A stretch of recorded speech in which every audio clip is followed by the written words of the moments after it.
Okay, so we are arriving at the menu page on credential prep and going to the exam prep session. The rest is, various other features. Exam prep. So we are working on our PCC. This is a kind of study guide. There's some reference guides here and just an overview with some tips. You configure. So we're going to just do practice mode. We're going to do shuffled questions with the debrief immediately after, as opposed to a full 3-hour practice exam. And all right, so what I would suggest here is let's just read over the question for yourself and then put in the chat what your instinct is about the best and worst. We'll try it out and then we'll go through the debrief. Sounds good? Yep. All right, let's do it.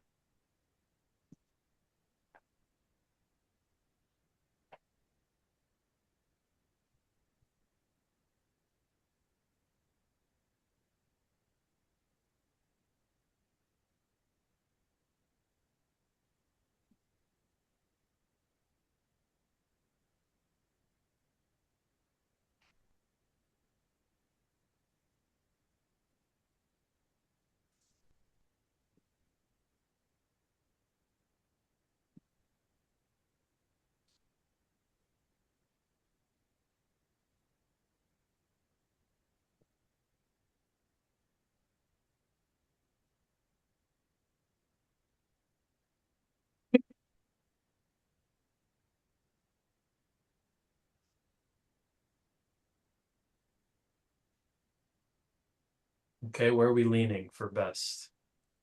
C.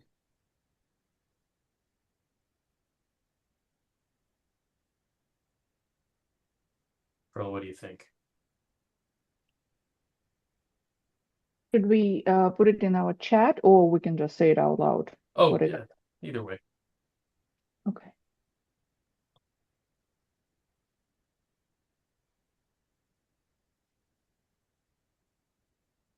Remember, we're not being graded here. Nobody cares. We're just playing around. So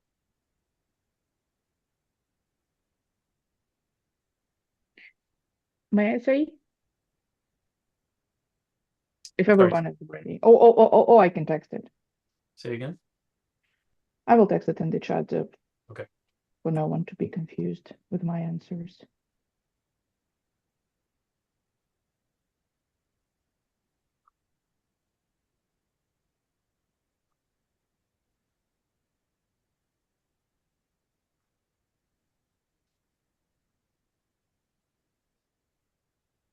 Mm-hmm.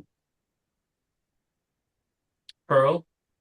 Yeah, I'm trying to type on the chat. I don't know why it's not It's tricky. but anyway, it's C.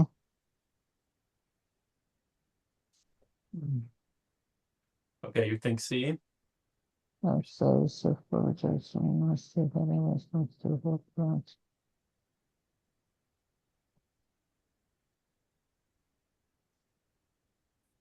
Michael, did you have a guess on worst answer?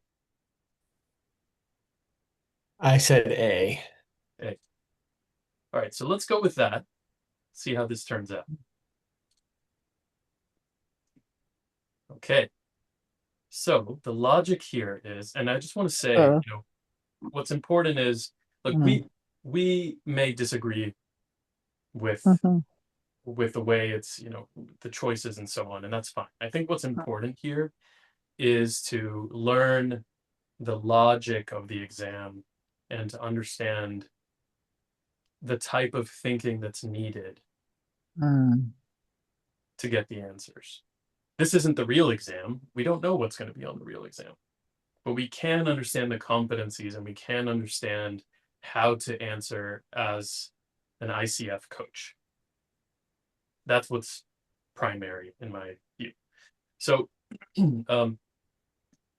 if you look through this sort of shortcut, this acronym here, what I would suggest is first say, what is the most coach-like mentality to have? Well, the coach-like mentality is all of this. You follow the client's lead, you open up a space, you lean in with curiosity, you ask rather than tell, and you don't judge. Those are not a way to know exactly what the right answer is, because we don't have an answer key, but it can help orient you toward, wait, where's my head at right now? So let's go over here to the possible answers and look at C as if we chose C as our best answer. Acknowledge that it sounds like a hard week and ask how she is doing. So the key that is the issue here is, oh, I can't highlight it, is sounds like a hard week.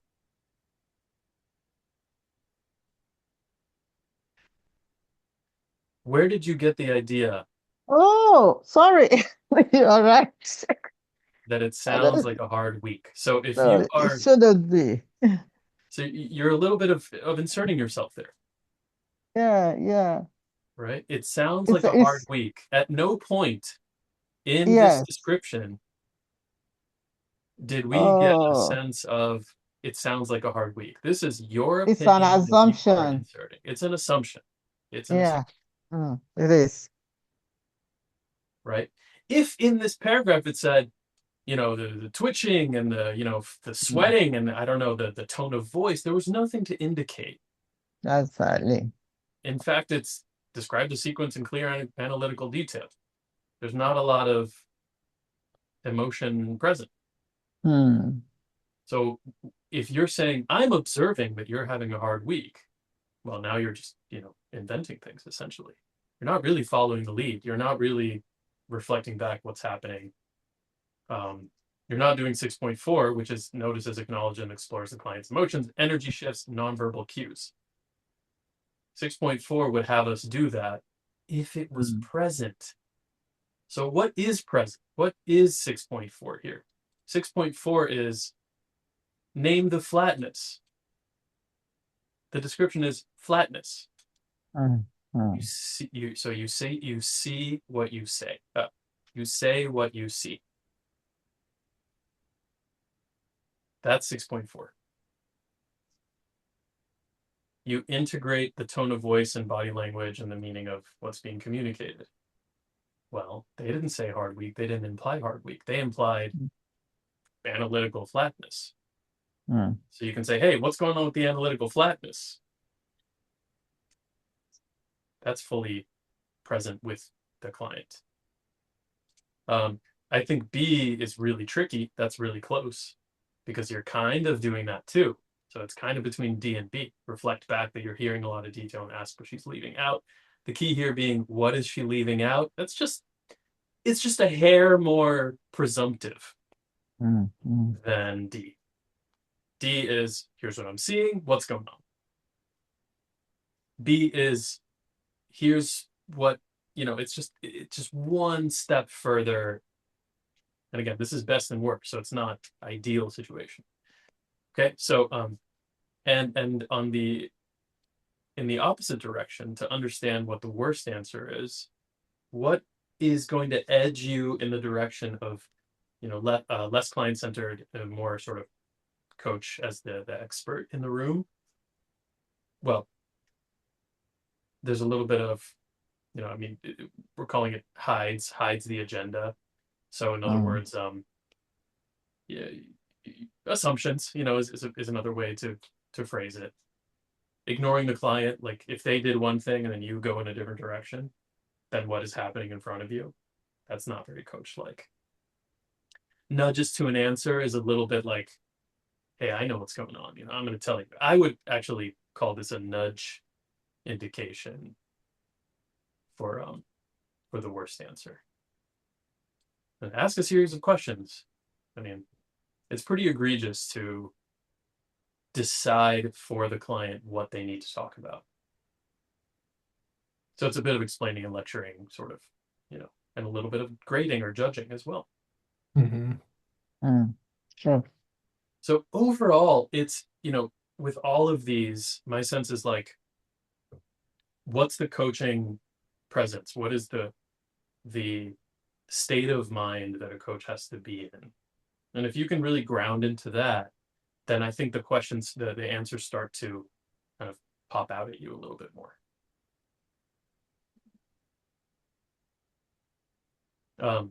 Any thoughts on that? Any disagreements? Questions? No, super helpful. Or All like right. when you know the answer, when you like when you know the correct answer, like oh, now I can see. But when you are like in the middle of the process and you read the task and it's not that obvious that 2 + 2 is 4. Of course. Yeah. Hindsight is 20/20. And again, like I think it depends. Give me a second. So when I'm talking like to my clients or to my friends, and sometimes when we discuss something, I have a very interesting kind of like an example. I will try to show it. Like I show them something, they're like, what color is that? And people's like, oh, it's white. I like, no, it's black. You see, so the situation is the same, but I see it as a black, you see it as white, and we're both right. Mm-hmm. So, and sometimes it's kind of like all these exams, they can be really tricky. It depends what the person who was making this question was thinking about and how he or she sees the reality.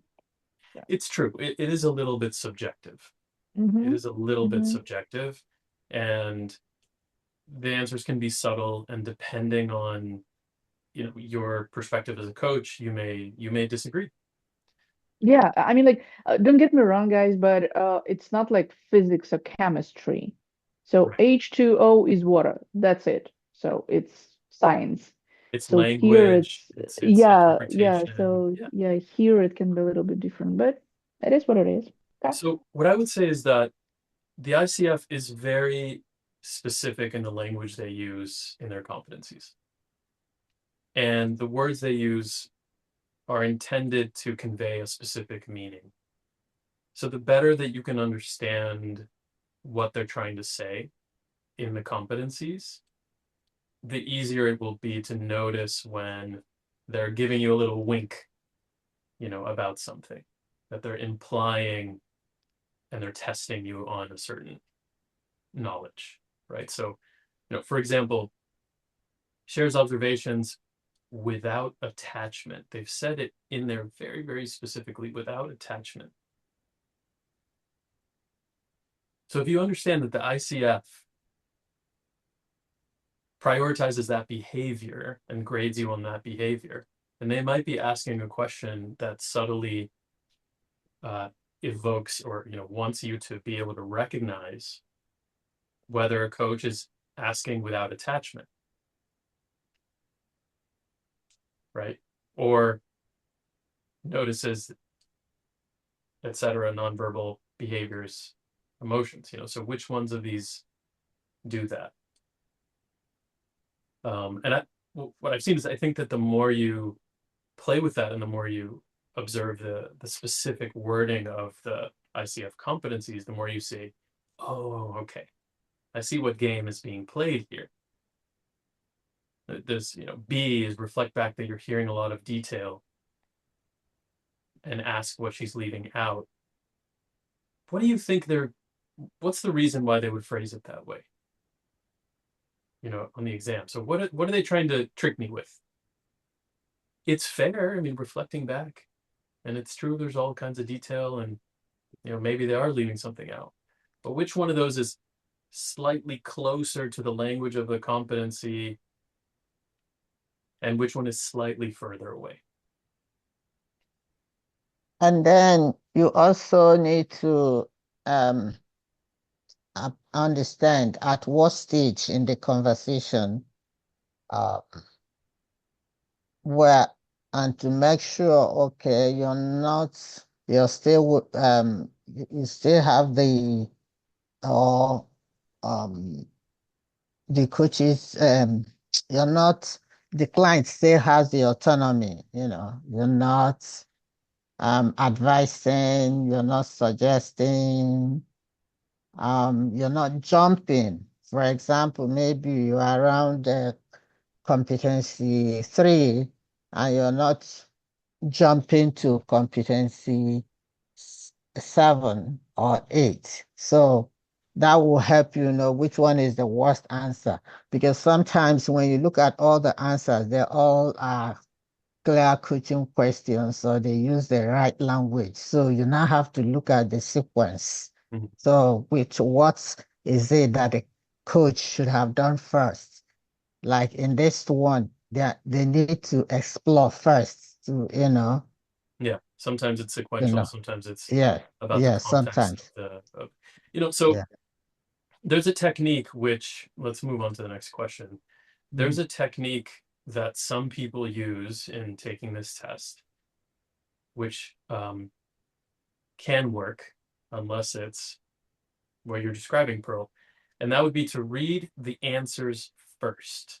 mm, Some people read the answer. I have it set up in Credential Prep where you can click a button and it'll show you it'll reverse the order. You put the answers at the top, the question at the bottom for people who want to study that way. And what that does is first you can sort of rule out, or you can just focus on the coach's behavior. And in assessments, by the way, when you submit your recordings, assessors are looking at the coach's behavior. It's not mm. about the client's behavior. I mean, the context matters, but it's the coach's behavior. So again, the competencies are about the coach's behavior, and the answers in the questions are about the coach's behavior too. So if you can go in there and say, which one of these is real coach behavior, and which one of these gets further away, then you can read the scenario to like help you, nudge you a little bit further in one way or the other. I think that there's no right or wrong way to do it. It's just whatever feels good to you. So let's do this one.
So again, which one leans a little more this way and which one leans a little more that way?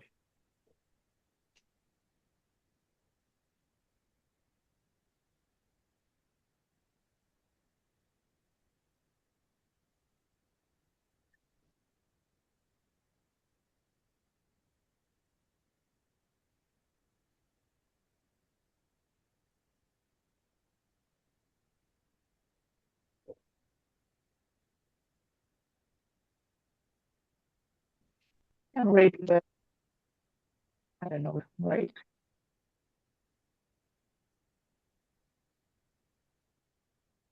I just write it to myself. Mm. I think the worst is A. Okay. What's your thought on how come? Because it's really all about me, the coach, not really about them. It's what I heard and what I believe was the last piece of the thread to connect with versus opening it up to what they're referencing or what they're thinking about. Mm. I see that.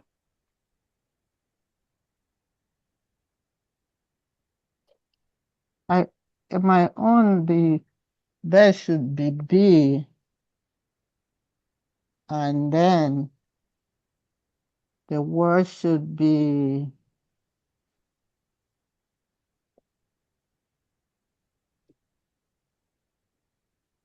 The word should be,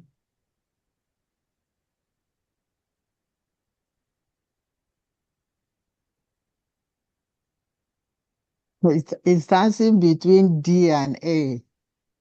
Um, like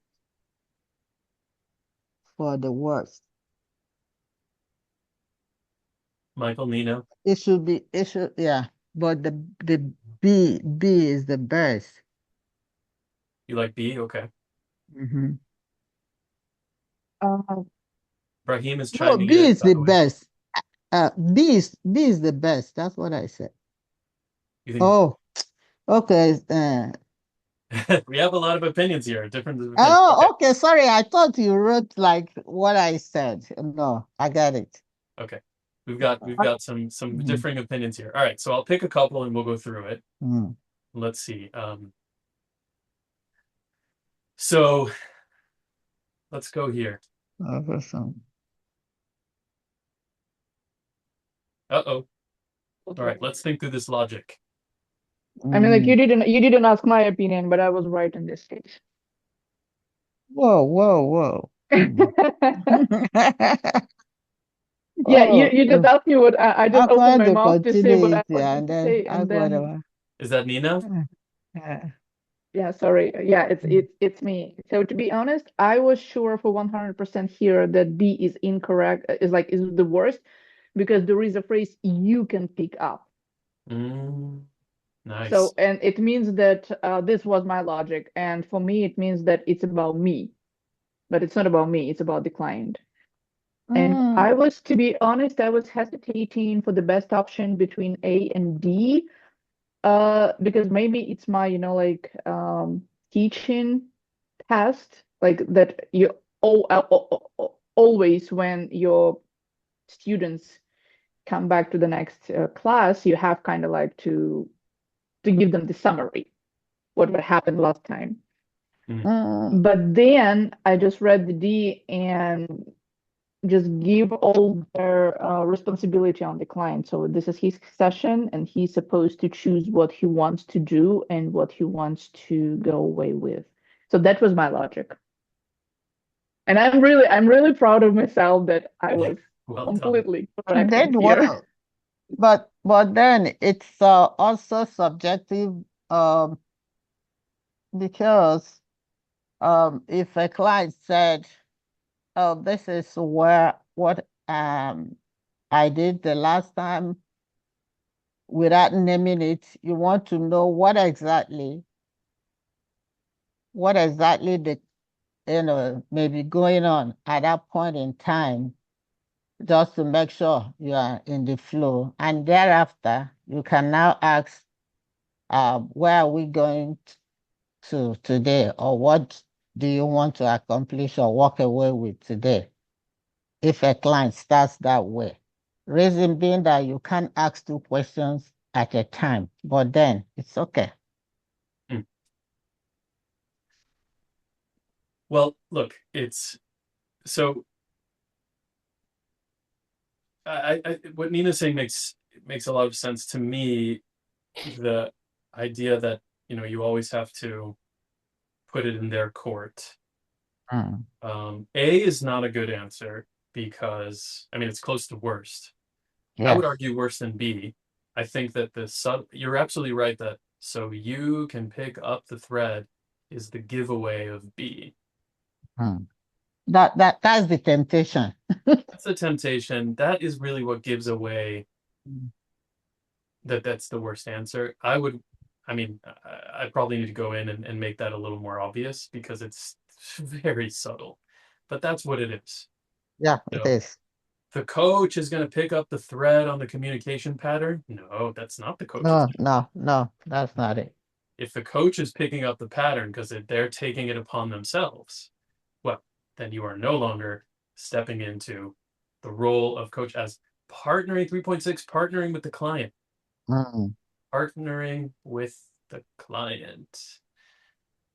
It's not about you, it's about the partnership. What do they want to do? They are they're the client, not you. And yeah, I mean, you want to continue in the direction that they choose. So, Um, in partnership, though. So if you take it up, if you're the one choosing, picking up the thread, that's no good. A is no good either, because who are you to offer a summary A summary, of what sure. happened? Mm. Who are you to Teacher? say, as Nina said with the black and white picture on one side, your summary may not be accurate to them. So you could say, Absolutely. Mm. what is your summary? You know, what did the clients see? What did they want to pick up on? What's going on for them about last session? And True. you kind of, stay and not stay out of it, but it's not your job to do it for them. And so there's a little bit of nudging. If you use the focal and the hinge to orient yourself in the direction, the nudging, could be like a little bit of a giveaway.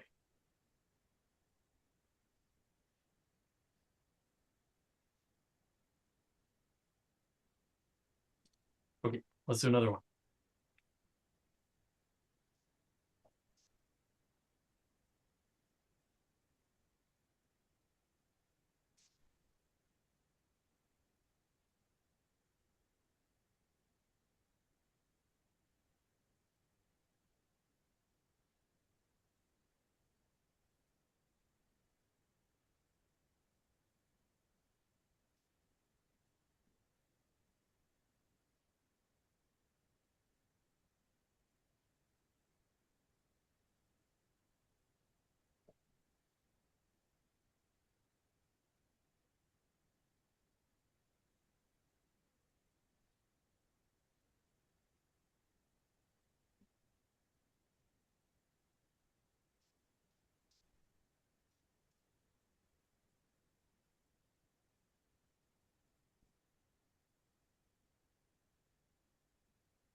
Kind of a tricky ethical question here.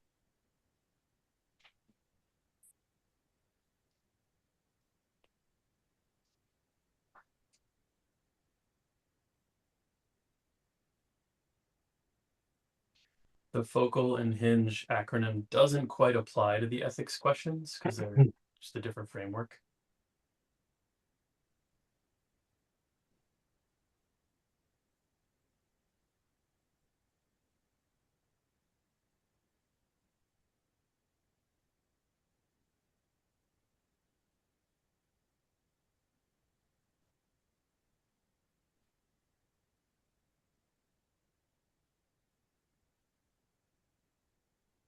All right, best guesses. Let's put something down and see how we do.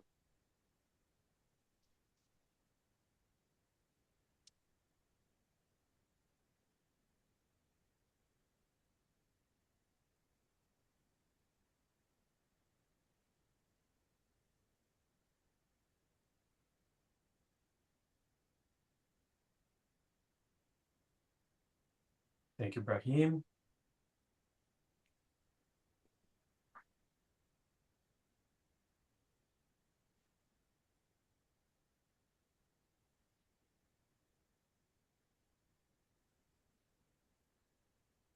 Michael, where are you leaning here? When we say colleague, we're assuming that they literally work together. They're in the same practice, they're in the same business, they're the same. Hmm. They're not just both ICF certified coaches, they actually have a working relationship with each other. We assume. It doesn't really He's specify. working to a person.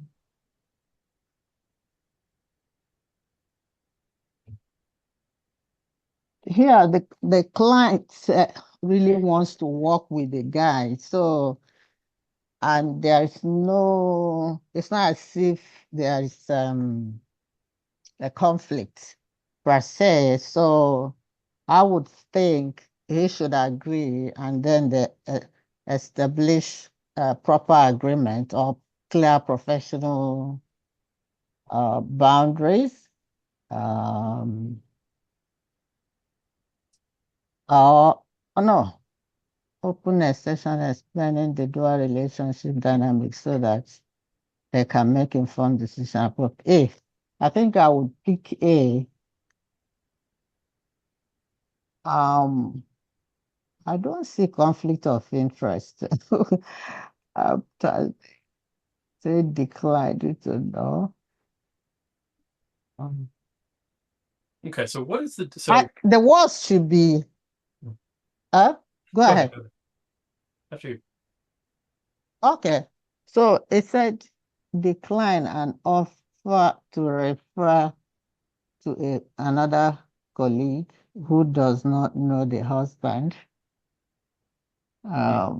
So So okay, so we can, I think, see if we agree that is A and that C are similar, and B yes, and yes, D are similar. They both, agree or decline yes. for different reasons. So for best, if we're in agreement, maybe we're not, that the conflict of interest is sort of mild or managed, essentially, and it's okay to agree, then it's either A or C. So then what is the difference between A and C, and which one represents a little more coach-like than the other?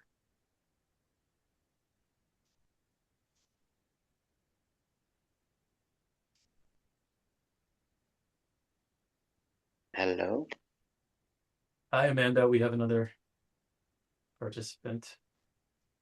Okay, I think that the best answer is between A and C, and for me the best one is C, because it looks more professional. There is agreement, and then there is some kind of professional. I mean, telling him that there should be a clear professional boundaries. But in A, there is agreement, but it's talking about dual relationship dynamic, etc. See, it's like I mean personal rather than professional, I think. Interesting. Okay. All Interesting. right. And then what is the difference between B and D? Which one is about the concept of interest. So I agree with Pearl that I also can't see the conflict of interest. Okay. So it doesn't say that this imaginary husband is my coworker, my colleague. So what conflict of interest we're talking about in here? Okay. And therefore B would be your worst answer? Is that what you mean? To be honest, my answer, so I just wrote it like that the best is D and the worst is C. Okay. All right. So let's reveal. We've had a couple of I mean, okay, okay, so whatever. We'll just let's just do this and see what it. Okay, well, both wrong. All right. All right. The So worst is A. best Okay. D and worst A. Interesting. So let's look at this logic and see what we can learn from the way it's set up. I can explain why I thought that D is the best. Because I was sure of the best. Okay. I mean, like it's only my opinion, right? So it's a colleague. It doesn't say that we work together. So, but I know her. So if she asks me about that, so it means that I know her somehow. Then it said that I know the husband somehow. So, and for me personally, I will not be like objective, and I will not be like completely like, oh, so I remember how he was drinking beer, for example, right? So, and I will not be able to remove those memories from my like mind when we were working together. So that's why me personally, as a coach, I will not be ready to work with the person, not because he's a bad guy, so but because we have kind of like some common past, like some common memories, and it will not a good idea. For the beginner, yes, you can work with your friends, you can work with your relative, just, like to see how the process is working. So this was my logic. Speaking about the worst thing, yeah, I was hesitating. Yeah. Yeah. So Look, I disagree with this question. The way that it's written to me implies that that there is awareness and consent across the board, and that both the colleague and the husband have they see the relationship is there, there's transparency, and they want to proceed anyway, and we're all going into it with transparency. And so to me it makes sense that it is ethical to proceed. If there was some sort of power dynamic happening, or an agreement that you were colliding with in an organization, or it's your close relative or family, best friend, these kinds of things, then it becomes off limits conflict of interest, and you can be transparent about that and then say, hey, I can refer you to somebody else. So I disagree with this. I don't know. But look, for me, whether we agree or disagree, what's important is getting reps, getting practice, thinking about these types of situations and going, well, all right, what do the competencies say? What do the ethics say? And what actually is required of the coach? You can say, well, you know what, they didn't write it. This is misleading, and whatever. This question doesn't make sense, but we're practicing. The brain is working. Hopefully, the real exam, they've gone over it with a fine-tooth comb, and every word is very purposeful. But at least we need to think. But we need to think. We need to practice thinking about what is a conflict of interest. Technically, what falls under conflict of interest, and what do you do when there is a conflict of interest? So if we assume this scenario were more transparent and it was actually a clear conflict of interest, then what is the coach's responsibility? So you may be presented on the exam with a conflict of interest. You say, oh, conflict of interest, okay. What does the coach have to do? Here it says disclosure is not the same as avoiding the conflict in the first place. Just because you say it out loud, it doesn't mean it doesn't exist. You can't just say it and then proceed. If it's an actual conflict of interest, not only do you have to say it, but you have to do something about it. Absolutely.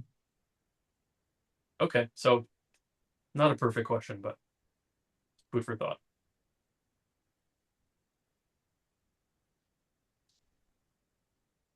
Let's see if we can get through a couple more.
What do the competencies say coaches have to do?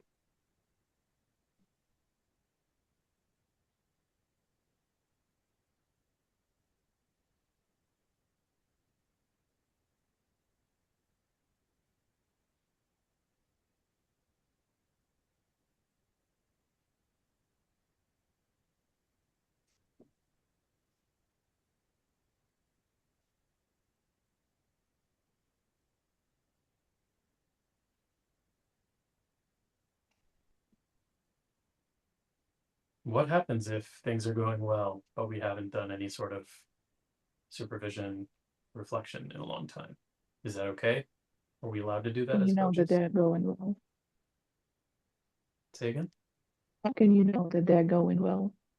Well, it says here she has kept seeing clients and getting positive feedback. Nothing has gone obviously wrong. I think the worst answer is D.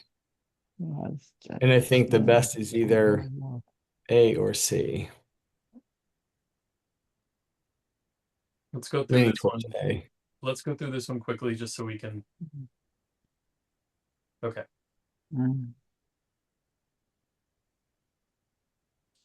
So, May I just ask a question? yeah. Yeah, A is okay, but keep a daily journal for the next month. I'm struggling to understand why that one is the worst answer. The worst is B. That's why. Why did it mark that one as the worst? Why did it mark C as the worst? Yeah, worst is B. Oh, okay. I was wondering. So I just put C and got it wrong. So B is Oh, the correct answer. As coaches, we have to continue in our development. You can't just ignore it. Yeah. It's part of our responsibility. It's kind of simple, and that's one says do it, and the other one says don't worry about it. So, in a sense, it's kind of straightforward. But just because we're doing coaching and it's going well, that doesn't mean we because it can slide. You can drift into habits. We gotta stay on top of our practice. And again, can you please go yeah, back? sure. Yeah. So, like the D answer, like ask a trusted client for a feedback. I think it's not a good idea either because I have such experience in my life when like because I was a teacher. I used to be a teacher. And when like when a student they love you so much, but it doesn't mean like your personality, how you show the subject, how you explain the things, but it doesn't mean that the teacher is always correct and he teaches you right. So that's why I think the client can be just fall in love with you, not like you know what I mean, like as a person, and he's like, I'm just feel comfortable with you. I think you're not doing anything wrong, but the client is not a specialist. So that was my opinion. That's why I like didn't choose. It's just my opinion. Yeah, I mean, anybody can have an And opinion. can you show us the what is said, like why is because we usually read it. Sorry. Thank you. Sure.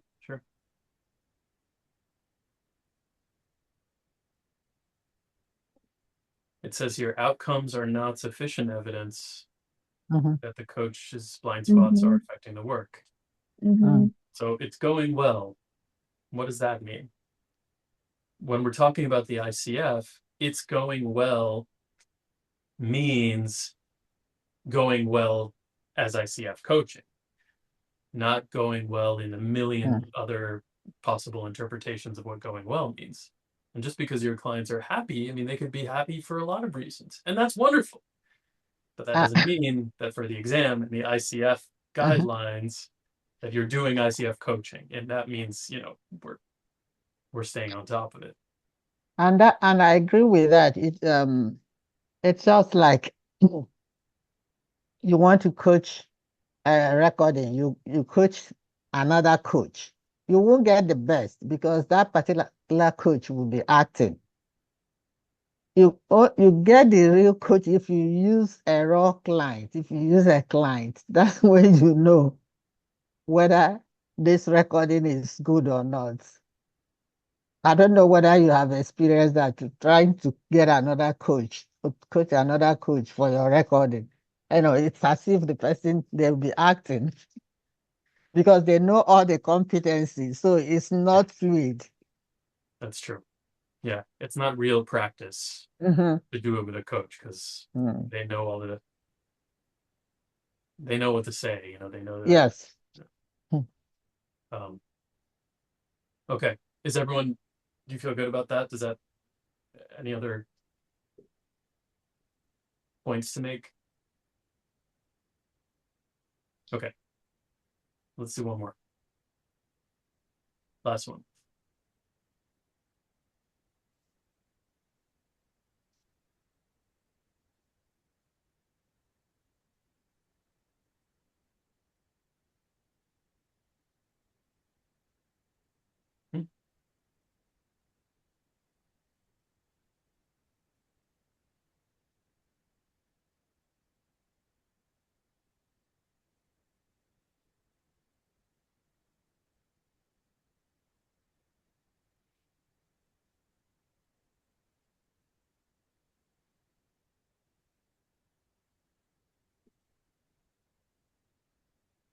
I think the best is B and the worst is A.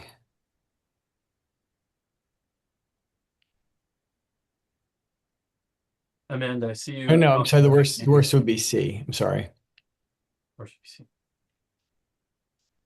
Amanda, were you talking? You're, Oh yeah, can you hear me now? yes. Yeah. Okay, sorry. Hello everyone. Sorry for coming in like right at the end. I was just with a client till a little bit ago. I was gonna say I'm saying C is the worst. A is the or B is the best, C is the worst. Any objections? Okay. Yay, we got one right. Oh, we didn't get it right. So why is A worse than C? I mean, I can see you just literally said, leave the role. Just listen to me. I know. Okay, let's read. Why? Sorry, guys. I mean, Yeah, without reading what it it's says encourage the client to listen. Do you encourage or do you ask? But C is making a lot of assumptions. Yes, Yeah, I say encourage. I I actually agree. I think C is worse than A. It is. So, Mhm. you know, maybe we're right and the question is wrong, and that's fine. So, I think it would say if I had to argue for why it would say A, it would be because it violates more things because you're not responding to the moment of what's just happened. yes, Mhm. exactly. And then you're moving into like suggest and encourage are in the same category of being directive. That's But I guess at least encouraging the client to listen to the body is like more connected to what they've just said. But in mhm, terms of like causing more harm, C obviously causes more potential harm. mm, So that's why I would say it's the worst. Um, but A does violate more competencies by number, Yeah, but C violates it by like gravity. True. True. yeah. I mean, it's pretty subtle. Hopefully, Mm, the exam does a better job of distinguishing these types of things, and it's clear. But again, okay, let's assume the question's wrong and we're right. Whatever. We need to be thinking about what makes one go up, rise to worse versus another. And yeah, okay, so let's say that C is worse because it's, you know, pushing the client to leave the role and like really inserting themselves yourself as a coach. I mean, that's really egregious. It's the at least part that I think they're saying is, it's saying is they, as if, between me and the AI who created this thing, um, suggest the client make a pros and cons list, totally ignores the client altogether. That's mm, that's the thing. It's all this feeling that was very explicitly said here, this big moment of my chest tightens. A completely ignores it. There's no recognition whatsoever mm, of what's happening right in front of you. It's very plain to see. Okay, good. Okay. So the question is written to help you understand the competency of this. So I think that the takeaway is, if a question is giving you this clear indication that something's going on with the client, then the answer is also, what they're looking for is, did the coach respond to what's in front of them? Are you acknowledging, are you noticing this thing that they're handing you on a silver platter with the chest tightening? And an answer that completely ignores it is calling out to say, okay, this is a coach not doing what they're told, what they are supposed to do. Whereas C, kind of goes, oh yeah, listen to the body. Oh, by the way, leave the role. I mean, that's really bad. It should be like, encourage the client to listen to the body. It would be an interesting one without the leave the role, because then you're like, oh, that's a good move, but then are you being too directive? Okay, that's a different type of argument.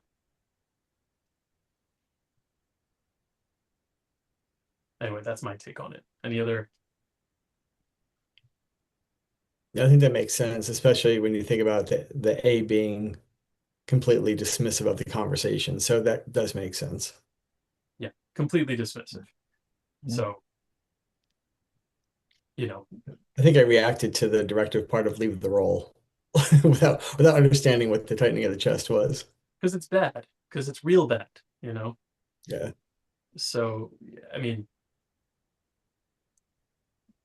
you could argue that A and C are sort of on equally bad level, and that it's just the wording, and it's a subjective decision about which one is, is it worse to ignore, or is it worse to encourage them to leave the role? I mean, both horrible.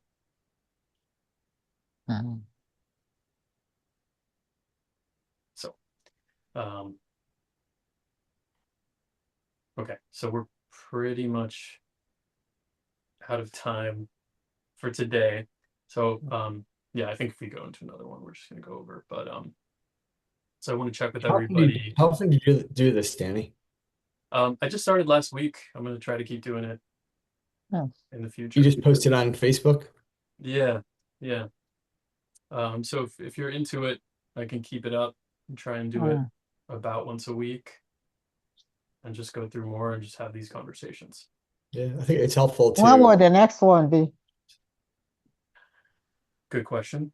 I'm going away for a few days, and so, but yeah, I could do it next Friday again. I could do next Friday, same time. Okay. Does that work for everybody? Yeah, it'd be great. Yeah, thank you. Yeah, sure. I will be in session at that time, but I'm interested in the concept of this group and would like to join whenever I'm available. So I will keep my eyes open for when you send stuff out. Okay, great. I mean, we could do 11:30 Eastern instead of 11. Is everybody available Yeah. this Friday? Don't change anything for me, because I have people like in that got whole a morning full day. block.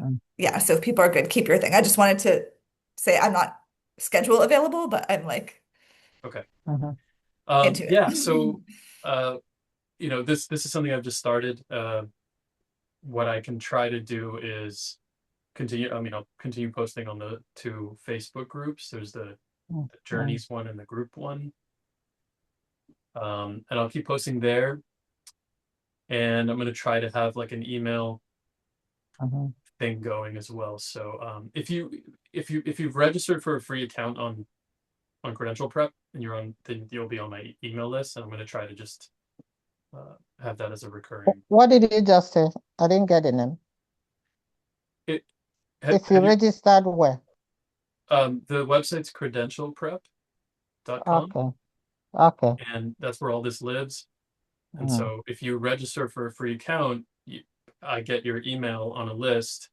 And what I need to be better about is just telling everybody in advance, we're going to be doing this. And here's the link. So if you haven't registered, please do. You don't have to Mm. sign up for a paid account or anything. Okay. And yeah, otherwise just, send me a message. Okay. Well, thank you for today. This is very helpful. Mhm. Glad to hear it. I hope so. We're all just on this Mm. learning journey. It's tricky. It's helpful. One will not take anything for granted. Yeah, yeah. And like we can only like now we don't know what's on the test. And I keep saying that. We don't know what questions are going to be on there. So the best we can do is prepare ourselves mentally to understand the competencies, understand what ICF is trying to say by their wording and what they want to test you on, and then just have as much awareness of all these different variables that they could throw at you potentially, so that when it shows up, you go, oh, I've seen this trick before. I think I have a sense of where they're going with this. And so, that is probably a better measurement of your ability to succeed, I'm guessing, to succeed on the test than saying, I got 100% on a practice exam, because there are no practice exams where anybody knows exactly what the questions are going to be. I'm sorry, I just wanted to share with you guys. So I work in a surgical department. I'm a surgical assistant. And once in my life, I had to take a test like about surgical instruments, how they, like how you clean them, how you sterilize them. And when I was taking the test, there was a question. Oh, okay, I will just use my own words to describe. So you got a package of new instruments in a box. How are you opening the box? Where goes the knife? Towards you, or like again, like other way? I don't know, like the box, surgical instruments. Seriously? So I was so surprised and confused. Like, why is this question is there? Like, why it's there? So this is like proof that you never know what you get. I answered correctly. So, but I was confused. So why it's there? Where is the connection with surgery instruments? Like, why? So, but you never know. You never know, and the logic is, if you understand surgery and the concepts around it and what is it they're trying to get you Yeah, to think about, yeah. then you could probably answer correctly. Yeah, but the still question was very unexpected. Use Like, the it's pointy not end. about surgery. It's not about like orthopedic surgery or abdominal surgery. So why is it there? Yeah, so you never know what kind of questions it will be. Yeah. All right, everybody. Have a wonderful Ah, weekend, and I'll Yeah, see you next week. You too. yeah, Thanks. okay. Thank yeah. you, Thank you. Danny. Take care. Thank you. Bye. Bye. Thank you, Danny.